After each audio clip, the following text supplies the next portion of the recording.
Hey friends, Randy Flickinger here again, talking more about spiritual warfare on an individual basis. This is part 2. If you missed part 1, go back and find it first because it will make a lot more sense to understand the following 2 lessons that are coming up on spiritual warfare on an individual basis.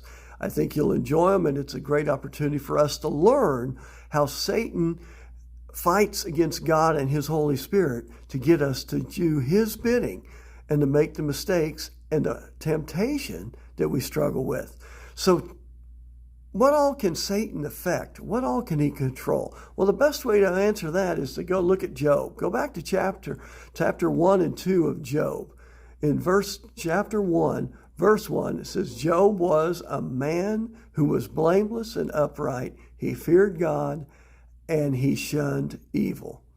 Boy, I wish we all could say that, don't you? That we were fearless, we were blameless, we were upright, and we shunned evil. The problem is we don't do that. And the Bible tells us he was extremely successful. He had all kinds of servants and employees and livestock and land and holdings. He was wealthy, he had a happy family, everything was going great. And then we get to verses 6 through 12, and here we get to the spiritual warfare, because here comes Satan and his underlings.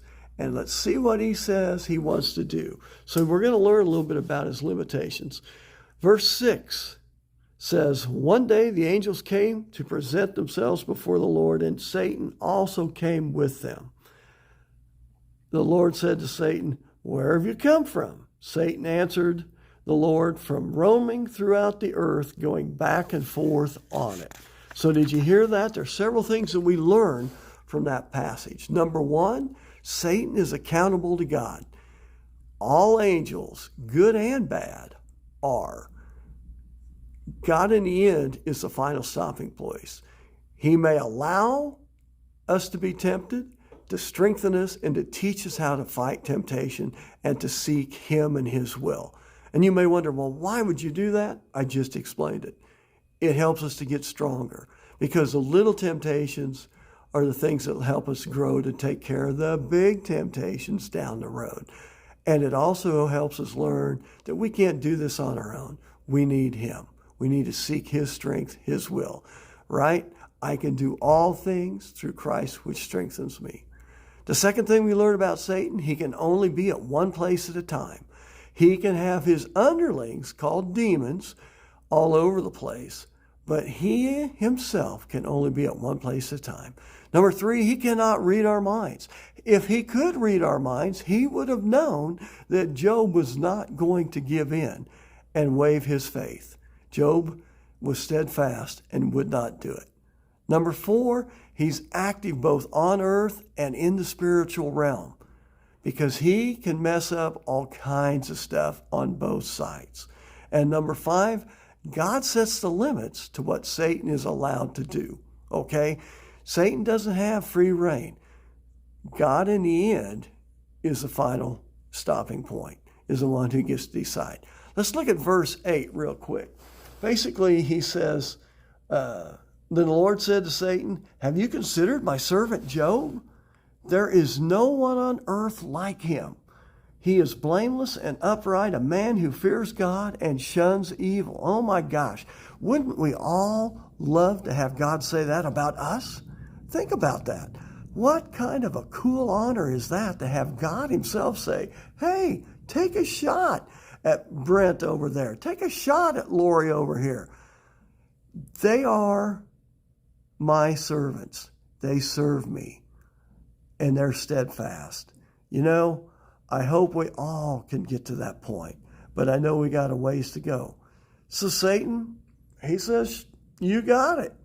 You got it. I'd be glad to. And he starts to mess with Job. He wipes out his crops, his servants, his family. He gives him health issues eventually. That's coming up. I'm getting ahead of myself. Bottom line is, it's brutal. It's brutal. So verses 9 and 10, he says, does Job fear God for nothing? Satan replied, have you not put a hedge around him and his household and everything he has? You have blessed the work of his hands so that his flocks and herds are spread throughout the land.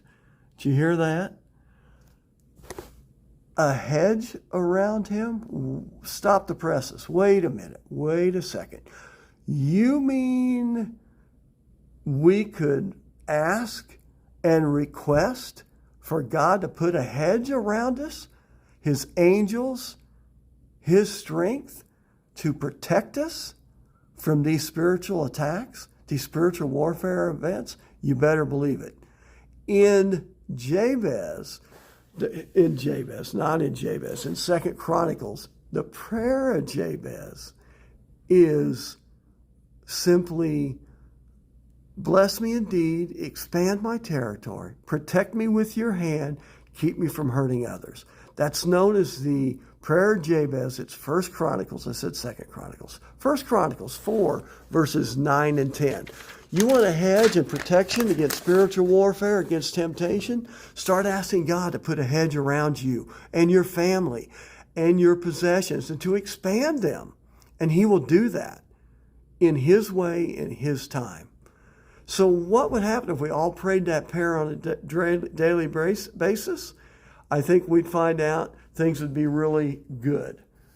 And then what happens is, because Satan is frustrated, he's not getting through to Job, he comes back to God and he says, you know what? I really, you've protected him. I really want to take a shot at him. Let me attack him, because God had restricted Satan and said, no, you can't touch the man. You can touch his stuff, but you can't touch him. Well, now God's going to relent, because he knows Job well enough, right? He knows him. I knew you before I created you in the womb. He says, go ahead. Says, very well then, everything he has in your power, go ahead. Take your best shot.